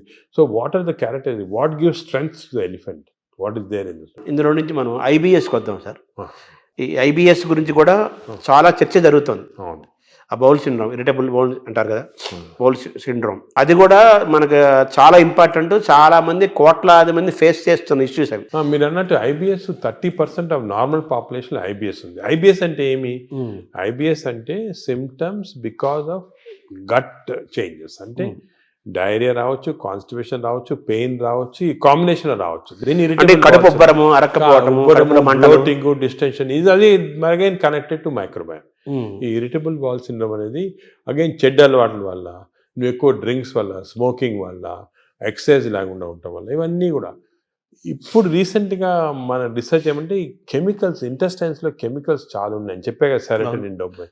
ఈ కెమికల్ ఇంబ్యాలెన్స్ వల్ల ఇంటెస్టైన్లో కూడా ఐబిఎస్ వస్తుంది. ప్లాస్టిక్ దాని రోల్ కూడా ఉంది కదా సార్ అందులో. ప్లాస్టిక్స్ చాలా పెద్ద రోల్ ఉంది. Microplastics are very danger. ఇది కూడా మనం government has to take very serious. Plastics ban చేయటము, అదే కూడా విధంగా ఏ ఏరియాలో ఇప్పుడు ఈ ప్లాస్టిక్స్ అనేది పెద్ద ఇండస్ట్రీ. దీన్ని చేంజ్ చేయాలంటే చాలా డిఫికల్ట్. మనం ఫర్ ఎగ్జాంపుల్ ఈ ఫిష్లో చూసాం కదా, మేము కొన్ని ఫిషింగ్స్, ఈ కోస్టల్ ఏరియాస్ ఫిష్లో చాలా ప్లాస్టిక్స్ వాళ్ళు తినేస్తున్నారు. ప్లాస్టిక్స్ అంటే సీలో కానీ రివర్లో కానీ మనలో వేస్తారు. అవి తిని even not drinking plastics, even eating plastics containing food ఇండైరెక్ట్గా, మీటు, ఫిష్, దాంట్లో కూడా మిల్క్లో వెళ్ళిపోతున్నారు plastic. So good cholesterol, bad cholesterol అంటారు కదా సార్. అవునవును. మామూలుగా మీరు ఇందా చెప్పారు గుడ్ బ్యాక్టీరియా, బ్యాడ్ బ్యాక్టీరియా. ఈ గుడ్ కొలెస్ట్రాల్ని పెంచుకోవటం, బ్యాడ్ కొలెస్ట్రాల్ని పోగొట్టుకోవటం కూడా మనకి ఈ బ్యాక్టీరియా దీనికి మైక్రోబయామ్ లింక్ అయి ఉంటుంది. లింక్ ఉంది. ఎందుకంటే ఇప్పుడు గుడ్ కొలెస్ట్రాల్ అంటే ఏమి అగే ఇది కూడా పోలీస్ మ్యాన్ లాగా. కొలెస్ట్రాల్ బాడీలో రొటేట్ అవుతుంది కదా. ఆల్ ద ఎల్డిఎల్ కొలెస్ట్రాల్ అంటాం. These are all bad people, terrorist, వీళ్ళందరూ they are bad people. HDL cholesterol అనేది పోలీస్ పీపుల్. ఈ హెచ్డిఎల్ కొలెస్ట్రాల్ కాన్స్టెంట్లీ బాడీలో తిరుగుతూ ఉంటుంది. ఎక్కడెక్కడ ఈ బ్యాడ్ కొలెస్ట్రాల్, బ్యాడ్ పీపుల్ ఉంటే తీసేస్తూ ఉంటుంది మనం. సో హెచ్డిఎల్ కొలెస్ట్రాల్ ఎక్కువ చేసుకోవాలి మనం. అంటే గుడ్ కాప్స్ని ఎక్కువ చేసుకోవాలి, గుడ్ పోలీస్ వాళ్ళని ఎక్కువ చేసుకోవాలి. అది ఫుడ్ హ్యాబిట్స్, ఎక్సర్సైజ్, కొన్ని పర్టికులర్ టైప్స్ ఆఫ్ ఫుడ్లో కూడా హెచ్డిఎల్ కొలెస్ట్రాల్ ఇంక్రీజ్ అవుతుంది. ఇవి చేసి అవి హెచ్డిఎల్ కొలెస్ట్రాల్ నార్మల్గా 40 లిమిట్, 40 కన్నా తక్కువ ఉంటే మంచిది కాదు. మీరు బ్లడ్ ల్యాబ్లో చెక్ చేసుకోవచ్చు. మీ హెచ్డిఎల్ కొలెస్ట్రాల్ 40 కన్నా తక్కువ ఉంటే మంచిది కాదు, అది ఇంక్రీజ్ చేయాలి. అబోవ్ 60 ఉంటే మంచిది, అంటే ఎక్కువ పోలీస్ వాళ్ళు ఉన్నారు మీ బాడీలో. ఈ ఎల్డిఎల్ కొలెస్ట్రాల్ 100 కన్నా ఎక్కువ ఉండకూడదు, మంచిది కాదు. 100 కన్నా తక్కువ ఉంటే 70, ఇప్పుడు మేము న్యూ లిమిట్ 70 పెట్టాము. ఎల్డిఎల్ కొలెస్ట్రాల్ 70 కన్నా తక్కువ ఉండి హెచ్డిఎల్ కొలెస్ట్రాల్ 60 కన్నా ఎక్కువ ఉంటే అంటే మంచి కాప్స్ ఉన్నాయి బాడీలో, ఈ టెర్రరిస్ట్ని, థీవ్స్ అని తీసేస్తున్నాయి అన్నమాట. సో అది ఏం చేయాలి, 60 HDL, less than 100 or less than 70 LDL cholesterol. Sir ఈ క్రమంలో మీరు బాగా అవేర్నెస్ తీసుకొచ్చిన టాపిక్స్లో ఫ్యాటీ లివర్ ఒకటి తీసుకొస్తున్నారు కదా సార్. ఆ ఫ్యాటీ లివర్ పెరుగుతుంది కదా ఇప్పుడు చాలా. ఇది ఎపిడమిక్ అండి ఫ్యాటీ లివర్. నేను I'm very worried about it. ఎందుకంటే మేము స్టడీ చేస్తున్నాం పాపులేషన్స్ 30-40%లో మన ఇండియాలో ఈ ఫ్యాటీ లివర్ ఇండియాలో ఎందుకు ఎక్కువ ఉన్నాయంటే మన జీన్స్లో కొన్ని ఫాల్ట్ ఉంది. ఇండియన్ జీన్స్, మిడిల్ ఈస్టర్న్ జీన్స్లో కొంచెం ఫాల్ట్ వల్ల ఫ్యాటీ లివర్ ఈజీగా వస్తుంది. పొట్టలు వస్తుంటాయి. స్కాన్ చేసుకుంటే ఫ్యాటీ లివర్ కనపడుతుంది. ఈ లివర్ కూడా గట్ తర్వాత second most important organ is liver. ఈ liver is controlling heart. Fatty liver ఉన్న వాళ్ళు ఫ్యాటీ లివర్తో చనిపోరు. ఫ్యాటీ లివర్ ఉన్న వాళ్ళు హార్ట్ డిజీజ్తో చనిపోతారు, బ్రెయిన్ డిజీజ్ అంటారు. ఈ ఫ్యాటీ లివర్ కరెక్ట్ చేస్తే వాళ్ళు హార్ట్ కరెక్ట్ పోయి బ్రెయిన్ కరెక్ట్. ఫ్యాటీ లివర్ ఎలా కరెక్ట్ చేసుకోవాలి? ఫ్యాటీ లివర్ కూడా అగైన్ ఈ అన్ని ఎక్సర్సైజెస్ ఇవన్నీ కాకుండా మనకి కొత్త టెక్నాలజీ, కొత్త మెడికేషన్స్ అన్నీ వస్తున్నాయి ఫ్యాటీ లివర్ కరెక్షన్కి. ఫ్యాటీ లివర్కి మైక్రోబయామ్కి చాలా సంబంధం ఉంది. ఫ్యాటీ లివర్కి ఇంటెస్టైన్స్కి చాలా సంబంధం ఉంది. నవ్ వీఆర్ డూయింగ్ కొత్త రీసెర్చ్ ఏమంటే ఈ ఇంటెస్టైన్ డియోడనల్ మ్యూకోజా అని మేము మార్పుడు చేస్తున్నాం ఎలక్ట్రోపోరేషన్ అనే టెక్నిక్ తోటి. అంటే చేంజ్ చేసేవచ్చు. చేంజ్ చేస్తే దాంట్లో ఫ్యాటీ లివర్ తగ్గిపోతా ఉంది అక్కడ. అంటే ఫ్యాటీ లివర్ నేను చేయటం లేదు, చిన్న ప్రేగులను డియోడనంలో ఎలక్ట్రోపోరేషన్ చేసి ఆ మ్యూకోజాని చేంజ్ చేస్తే ఫ్యాటీ లివర్ నార్మల్ అయిపోతాం. ఇంకా కొంచెం చాలా రీసెర్చ్ జరుగుతుంది. అది విచిత్రం. We are going to come with a new device with which we can change the duodenal mucosa. దీన్ని డియోడినల్ మ్యూకోజల్ రీసర్ఫేసింగ్ అంటారు. అది చేస్తే లివర్లో ఫ్యాట్ పోతాం. తర్వాత ఇప్పుడు ఈ క్యాన్సర్ పెరుగుతోంది, దాని మీద కూడా మీరు రీసెర్చ్ చేస్తున్నారు. అలాగే షుగర్ను కూడా మనం రివర్స్ చేయొచ్చు అని కూడా దాని రీసెర్చ్ చేస్తున్నారు. వేరే సబ్జెక్ట్ లేదు, వేరే దాని కూడా. ఇప్పుడు మనం చేస్తున్న ప్రధానమైన రీసెర్చ్ ఏంటి సార్ ప్రస్తుతం? అంటే ఇవన్నీ ఏరియాలో మేము మామూలుగా మెటబాలిక్ హెల్త్ పైన చేస్తున్నాం ఎక్కువ. మెటబాలిక్ హెల్త్ అంటే ఇవన్నీ fatty liver, obesity, diabetes, heart disease, sugar, BP, ఇవన్నీ కూడా కొలెస్ట్రాల్ అన్నీ మెటబాలిక్ హెల్త్ కింద వస్తుంది. దీనిపైన చాలా రీసెర్చ్. అంటే నేను చెప్పినట్టు ఒక రోజు మాట్లాడుకోవచ్చు మన రీసెర్చ్ గురించి. మేమేం చేస్తున్నాం అంటే మా యానిమల్ ల్యాబ్, మా దగ్గర పెద్ద యానిమల్ ల్యాబ్ ఉంది. యానిమల్ ల్యాబ్లో రీసెర్చ్ చేసి హౌ టు ట్రాన్స్లేషనల్ రీసెర్చ్ అంటారు. We have India's largest translational research centre. ఇంకోటి ఏం చేసామంటే మేము నాట్ ఓన్లీ ఇక్కడ డాక్టర్స్ కాకుండా ఐఐటీలో ఉన్న ఇంజనీర్స్ని, అలా IIITలో ఉన్న ఆర్టిఫిషియల్ ఇంటెలిజెన్స్ ఇంజనీర్స్ని, అదేవిధంగా హైదరాబాద్ యూనివర్సిటీలో ఉన్న మైక్రోబయాలజిస్టులు అందరూ కూడా తీసుకొచ్చి కన్సోర్షియం లాగా చేసి we are doing extensive research in this area. Because మేము చేసే రీసెర్చ్ ఇప్పుడు రేపు మీకు రాకపోయినా ఒక 4-5 yearsలో చాలా చేంజెస్ వస్తాయి. 4-5 years అంత తొందరగా వచ్చేస్తాయి. I'm aiming in 5 years time we should change this whole concept in metabolic health. ఈ రీసెర్చ్ వల్ల మన దేశంలోనే కొత్త ప్రోడక్ట్స్, కొత్త టెక్నిక్స్, కొత్త టెక్నాలజీ, కొత్త హెల్త్ సబ్స్టెన్సెస్, మేము చెప్పాం కొంచెం డెసికేటెడ్ స్టూల్ క్రాప్స్, ఇటువంటివన్నీ కూడా తీసుకొచ్చేస్తాం. ఐఎమ్ కాన్ఫిడెంట్ 5 yearsలో. ఇంకోటి ఏమంటే we are also trying to form a big consortium with other hospitals in the country. ఇప్పుడు ఆల్ ఇండియా ఇన్స్టిట్యూట్ ఉంది మెడికల్ సైన్సెస్ ఢిల్లీలో, అదేవిధంగా PGI చండీగఢ్లో ఉంది. ఇవన్నీ కూడా అందరం కూడా షుడ్ కమ్ టుగెదర్. ఇప్పుడు this is the lesson we are learn from western country. యుఎస్లో అనుకోండి మేయో క్లినిక్, క్లీవ్లాండ్ క్లినిక్, ఇవన్నీ కూడా కలిపి చేసి ఫాస్ట్గా వచ్చేస్తాయి రిజల్ట్. ఒకరొకరు చేయాలంటే 10-15 సంవత్సరాలు పడుతుంది. ఇందా మీరు ఒక మాట అన్నారు కదా సార్, ఈ జీన్స్ గురించి అన్నారు. మన జీన్స్ వల్లనే మనకి ఫ్యాటీ లివర్ పెరుగుతుంది, పొట్టలు అన్ని స్టడీ చేసి పెరుగుతుంది అంటున్నారు. మన ఇండియన్స్ లో రివర్స్ చేయలేమా మనం? జీన్స్ రివర్స్ చేయలేం, కానీ జీన్స్ ని PNPLR అని కొన్ని జీన్స్ ఉన్నాయి మన ఫ్యాటీ లివర్ వచ్చి, దాన్ని జీన్స్ ని మార్పుడి చేయొచ్చు. కానీ చాలా జెనెటిక్ ఇంజనీరింగ్ అని చాలా వేరే డిఫరెంట్ సబ్జెక్ట్. కానీ ఎపిజెనెటిక్స్ అని వచ్చింది. అవునవును. ఈ ఎపిజెనెటిక్స్ టెక్నిక్స్ లో ఈ జీన్స్ ని బ్లాక్ చేశారు. చెడ్డ జీన్స్ ని మనం బ్లాక్ చేయొచ్చు. అవి కూడా చేస్తున్నాం. అంటే మనం డిఎన్ఏని చేంజ్ చేయటమంటారా? దాన్ని డిఎన్ఏ చేంజ్ చేయలేం, కానీ డిఎన్ఏ ఎఫెక్ట్ ని బ్లాక్ చేయొచ్చు. డిఎన్ఏ ఎలాగా, డిఎన్ఏ బాడీలో ఉందనుకోండి, ఇట్ ప్రొడ్యూసెస్ RNA ఇచ్చి ప్రోటీన్స్ వస్తాయి, పాత్వే. అలాగే మనకి అంత పాత్వే నార్మల్గా. సో మనం చెడ్డు డిఎన్ఏ ఉన్నా కూడా అది చెడ్డ RNA కాకుండా బ్లాక్ చేయొచ్చు. సార్, ఈ క్రమంలో ఈ బ్యాక్టీరియా మేనేజ్మెంట్ లో మనకు యోగా, సూర్య నమస్కారాలు, ధ్యానము, స్పిరిచువల్ థింకింగ్, కళలు ఇవన్నీ ఉన్నాయి కదా. అంటే స్పిరిచువల్ థింకింగ్ అంటే మెడిటేషన్ టైప్, బ్రెయిన్ అంటే management of brain management, various meditation అటువంటి చేయొచ్చు. అదేవిధంగా యోగా కూడా కొంతవరకు ఇట్ ఈస్ బెనిఫిషియల్ అని చాలా రీసెర్చ్ జరిగింది ఇంట్లో. ఇవన్నీ ఎలాగంటే వీఆర్ మాడ్యులేటింగ్ అవర్ బ్రెయిన్లో ఉన్న కెమికల్స్ మాడ్యులేట్ చేస్తున్నాం. దాంతోపాటు గట్ బ్యాక్టీరియా ఇవన్నీ ఇప్పుడు యోగాలో చూసాము, అది కూడా రీసెర్చ్ చేస్తున్నాము. యోగా కన్సిస్టెంట్గా చేస్తే బ్యాక్టీరియా చేంజ్ అయిపోతుంది. అవునా? So all these things are interconnected. So మీరు చెప్పినట్టు చాలా పెద్ద కన్సోర్షియం ఫామ్ చేసి we are doing lot of research. అంటే షుగర్ అనేది మనకి, ఈ డయాబెటీస్ అనేది మోస్ట్ ఛాలెంజింగ్ గా ఉంది. అది కూడా మనం విల్ గెట్ ఆన్సర్స్. ఇవన్నీ కూడా part of the research will get good answers. So reverse చేసే అవకాశం మనకు ఉంది. అన్ని కూడా రివర్సిబుల్ అండి. షుగరే కాదు, ఈవెన్ హార్ట్ బ్లాక్స్, అదేవిధంగా బ్రెయిన్ ఇది డిమెన్షియా, న్యూరలాజికల్ ప్రోగ్రెషన్ అన్ని రివర్స్ చేసేవచ్చు. మనకి మెయిన్ రీసెర్చ్ ఏమంటే we have to work on this preventable. ఒక్కసారి జబ్బు వచ్చిన తర్వాత బదులు మనము ప్రివెన్షన్, రివర్సిబిలిటీ అంటే వచ్చిన తర్వాత ఎలా మార్పు చేయాలి, దీనిపైన అంత కాన్సన్ట్రేషన్. ఈ ఒబెసిటీని తగ్గించడానికి, అలాగే ఈ షుగర్ డయాబెటీస్ని కంట్రోల్ చేయడానికి ఇంజెక్షన్స్ వచ్చాయి అంటున్నారు. ఇప్పుడు కొత్తగా GLP-1 అనలాగ్స్ అంటారు. అంటే మనకి నార్మల్గా బాడీలో స్మాల్ ఇంటెస్టైన్లో GLP-1 హార్మోన్స్ ప్రొడ్యూస్ అవుతాయి. అవి మన ఈ ఇంటెస్టైన్స్ మ్యూకోజా చెడిపోవటం వల్ల కానీ, బ్యాక్టీరియా వల్ల ప్రొడ్యూస్ అవుతుంది GLP-1. ఇవన్నీ పోతే ఆర్టిఫిషియల్గా ఈ GLP-1 ఇవ్వచ్చు. కానీ ఇది నా ప్రకారం చాలా తప్పు. ఇది ఈ ఆర్టిఫిషియల్ మంజోరో అని, ఒజంబిక్ అని ఇవన్నీ ప్రజలు లేటెస్ట్ వచ్చాయి. ఇప్పుడు మెడికల్ షాప్స్లో అమ్ముతున్నారు, తీసుకొని తప్పు చేయకూడదు. అది ఎందుకు అంటే ఈ GLP-1 మన బాడీలో న్యాచురల్గా ప్రొడ్యూస్ అవుతుంది. నేచర్కి ఎంత ప్రొడ్యూస్ చేయాలా, ఎక్కడ ఆపాలా, ఎక్కడ రివర్స్ చేయాలా, ఇవన్నీ నేచర్ తెలుసు. మనం మాట్లాడుకున్నాం కానీ డయట్, మైక్రోబయాము, ఫిజికల్ ఎక్సర్సైజ్, స్లీప్ ఇవన్నీ నార్మల్గా ఇస్తే బాడీ న్యాచురల్గా ప్రొడ్యూస్ చేస్తుంది.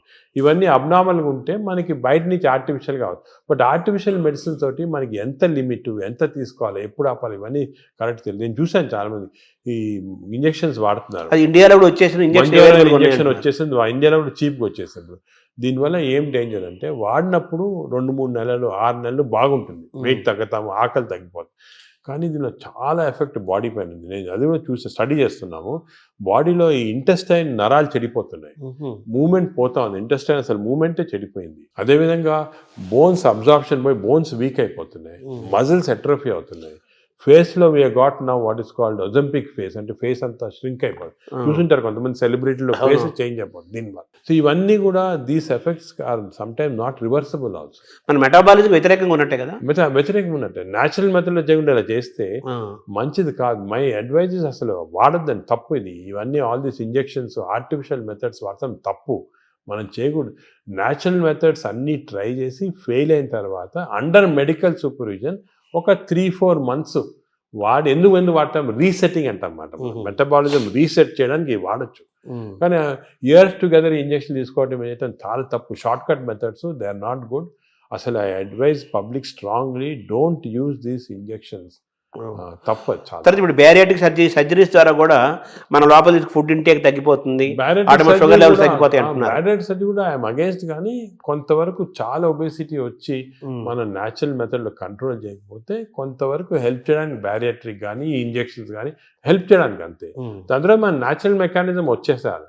ఒక్కసారి ఈ హెల్ప్ వచ్చిన తర్వాత న్యాచురల్ మెథడ్స్తో మెయింటైన్ చేయాలి. మన న్యాచురల్ మెథడ్స్ లేకపోతే బ్యారియాట్రిక్ సర్జరీ కాదు, ఇంజెక్షన్ ఏం చేసినా కూడా వేస్ట్. అంటే మనం సహజంగా పెరగటం కానీ తగ్గటం కానీ ఈ డిజార్డర్స్ మెయింటైన్ చేసుకోవటం మనం సహజంగా జరగాలంటారు. Own your own body.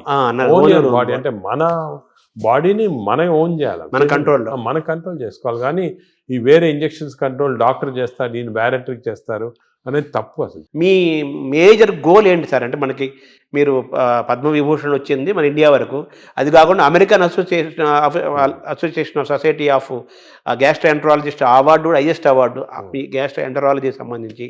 అలాగే సాంఘైలో జరిగిన దాంట్లో వరల్డ్ టాప్ దాంట్లో అవార్డు వచ్చింది. అది మీ ప్రొఫెషన్కి మీ సబ్జెక్ట్కి అది డెఫినెట్గా హైయెస్ట్ అవార్డ్స్ అవి. నెక్స్ట్ నోబుల్ మన భారతదేశానికి నోబుల్ రాదా? అంటే ఇలా చేయటం వల్ల నోబుల్ అవుతాం, పని చేయడం వల్ల గుర్తింపు కోసం పనిచేయటం కాదు. అంటే ఈ గుర్తింపులన్నీ కూడా మనము మీరు చెప్పినట్టు గుర్తింపుల కోసం ఎవరు పనిచేయరు. ఈ నోబెల్ ప్రైజ్ కానీ గుర్తింపు రావడం, మనం పని చేస్తూ ఉంటే కొంతవరకు రికగ్నిషన్ వస్తుంది, వేరే ఆర్గనైజేషన్ రికగ్నైజ్ చేస్తారు. ఈ రికగ్నిషన్స్ కూడా నా ప్రకారం అది ఇంపార్టెంట్ కాదు. సరే ఇయర్ పద్మవిభూషణ్ వచ్చింది, మేము సంతోషపడతాము, ఓ రెండు సంవత్సరాలు మర్చిపోతాం. ఇంకేమైనా అడిగారనుకోండి వచ్చిందా ఆయనకు వచ్చిందా అలాగంటారు. అంటే ఈ అవార్డ్స్ అన్ని కూడా ట్రాన్సియెంట్, జన గుండెల్లో ఉండాలి. మనకు కాదు అసలు, మనం దీని గురించి కూడా ఇంపార్టెన్స్ ఇవ్వకూడదు. ఇవన్నీ టెంపరీగా ట్రాన్సియెంట్గా ఏదో recognition. But our goal should be మనం సొసైటీకి ఏం చేయొచ్చు, ఎలాగ మార్పుడి చేయొచ్చు. ఇండివిజువల్గా డాక్టర్స్ అందరూ కూడా మీరు అందరూ బాగా పనిచేసి దే హెల్ప్, చాలామందికి పేషెంట్స్ హెల్ప్ చేస్తారు, లైఫ్ సేవింగ్ చేస్తారు, అవన్నీ చేస్తారు. ఆ సాటిస్ఫాక్షన్ అనేది వస్తుంది అన్నమాట. అంటే ఈ ఏఏజీ యొక్క మేజర్ గోల్ ఏంటంటే మాకు ఇప్పుడు పబ్లిక్ అంటే ప్రజల్లో హెల్త్ గురించి ఒక మార్పుడి రావచ్చు. It has to be done in ethical way, proper way. ఈ మోడర్న్ మెడిసిన్ ఒక విధంగా, అదే కాకుండా అంటే మోడర్న్ మెడిసిన్ అంటే ఏంటి సార్? అంటే ఇప్పుడు మోడర్న్ టెక్నాలజీ వచ్చాయి కదా, ఈ టెక్నాలజీతో మేము రోబోటిక్ సర్జరీ చేస్తున్నాం, ఈ సర్జరీ, ఇది ఒక ఆస్పెక్ట్. ఇదే కాకుండా జనరల్ పబ్లిక్ హెల్త్ అవేర్నెస్ తీసుకురావటము, న్యాచురల్ మెథడ్లో హౌ పీపుల్ కెన్ బెనిఫిట్ అనేది, ఇవన్నీ కూడా ఒక ఎథికల్ వేలో చేయటము, ఇవి చాలా ముఖ్యమైన మా ఎయిమ్స్ మాట. అంటే వైద్యం అనేది అత్యంత ఖరీదైన అంశంగా మారిపోయింది కదా ఇప్పుడు. అది ఆ ఖరీదైన అంటే కొంతవరకు బికాస్ టెక్నాలజీ వల్ల దానివల్ల అవన్నీ ఉంటాయి, అది తీసేయండి. అది కూడా మేము మన ఓన్ టెక్నాలజీ తయారు చేయటం, దానికి ఇంజనీరింగ్ ఐఐటీస్ తోటి మేము చాలా చేస్తున్నాం. సో టెక్నాలజీ కాస్ట్ ఇప్పుడు ఇండియాలో ప్రస్తుతము $6 billion worth of medical equipment import చేస్తున్నాం. దాంట్లో 1.5 billion ఫ్రమ్ అమెరికా ఇట్సెల్ఫ్. ఈ ఇంపోర్ట్స్ ఎలా తగ్గించవచ్చు, ఎలాగ దీన్ని జీరోకి తీసుకురావాలా, ఇటువంటి అన్నీ ఒకే. సో మన టెక్నాలజీ చీప్లో వస్తే అదే same thing will be transfer. అంటే మనం ఇందాక ప్రారంభంలో మాట్లాడుకున్నట్టుగా మన ఫుడ్ హ్యాబిట్స్ మారడం వల్ల ఆ యూరోపియన్ బ్యాక్టీరియా నుంచి మన బ్యాక్టీరియా మనం తెచ్చుకోవాలి. న్యాచురల్ మెథడ్లు అలా చేయొచ్చు. పబ్లిక్ నేచర్ అంటే న్యాచురల్గా బాగా హెల్తీగా ఎలా ఉండొచ్చు. సో వెస్టర్న్ డిజీజెస్, వెస్టర్న్ ఇవి ఎలా ఇవన్నీ కూడా కాంప్రహెన్సివ్ హెల్త్ ఫర్ పీపుల్ అనేది మా ఎయిమ్. అంటే ఒక సింపుల్ సెంటెన్స్ చెప్పండి, హెల్త్ ఫర్ పీపుల్. ఇప్పుడు గ్యాస్ట్రోఎంటరాలజీ అనే సబ్జెక్ట్లో హాంకాంగ్ నెంబర్ 1గా ఉందా? గ్యాస్ట్రోఎంటరాలజీలో Hong Kong prince of Wales hospital number 1 institute. దాని గురించి వాళ్ళు చాలా రీసెర్చ్ చేసి డెడికేటెడ్గా లాస్ట్ 50 ఇయర్స్గా వర్క్ చేస్తున్నారు. అదే సో వాళ్ళతో మేము అసోసియేషన్ చేసి, ఫర్ ఎగ్జాంపుల్ అక్టోబర్లో Hong Kong prince of Wales hospital, AG hospital India combined symposium చేసి అందరు డాక్టర్స్ని పిలిచాం ఇండియాలో. సో వాళ్ళు కూడా దే కెన్ లెర్న్ అక్కడ ఏం చేస్తున్నారు, మనం ఏం చేయొచ్చు, మనం అంటే ఇవన్నీ కూడా. ఇంకోటి ఏమంటే మెడిసిన్ ఇంపార్టెంట్, కాన్స్టెంట్గా వేరే వాళ్ళ చేత నేర్చుకోవాలి. మనమే గ్రేట్, మనమే పెద్ద ఎక్స్చేంజ్ వేరే వాళ్ళు ఏం చేస్తున్నారు, మనకన్నా ఏమైనా బెటర్ చేస్తున్నారు, అది మనం చేయొచ్చా, ఏది చేస్తే మనం ప్రజలకి బెనిఫిట్ వస్తుంది, అది ఎప్పుడు కాన్స్టెంట్ చూస్తూ ఉండాలి. చాలా అంటే ఈ గ్యాస్ట్రోఎంట్రాలజీలో ఫస్ట్, సెకండ్, థర్డ్గా తీసుకుంటే మన ఏజీ థర్డ్ ప్లేస్లో ఉందంటున్నారు కదా, సెకండ్ ప్లేస్ ఇంకేంటి తర్వాత? హాంకాంగ్ తర్వాత మేయో క్లినిక్ ఉంది యునైటెడ్ స్టేట్స్లో. వాళ్ళు కూడా చాలా రీసెర్చ్ చేస్తున్నారు. వాళ్ళు వేరే టైప్ ఆఫ్, అది హై టెక్నాలజీ రీసెర్చ్ అంతా. సో హాంకాంగ్ వాళ్ళు ఇన్ బిట్వీన్ మనకేమంటే అవసరము ఈ ఫస్ట్, సెకండ్, థర్డ్ అది చూసుకోకుండా మన ప్రజలు అంటే మన ఇన్స్పిరేషన్ మన ప్రజలకి తక్కువ కాస్ట్లో ఏం చేయొచ్చు. ఇప్పుడు హాంకాంగ్లో ఏం చేస్తారు, మేయో క్లినిక్లో ఏం చేస్తున్నారు, అదేవిధంగా ఇటలీలో జెమినీ హాస్పిటల్ ఉంది, వాళ్ళు కూడా 4th ప్లేస్లో ఉన్నారు, వాళ్ళే చేస్తారు.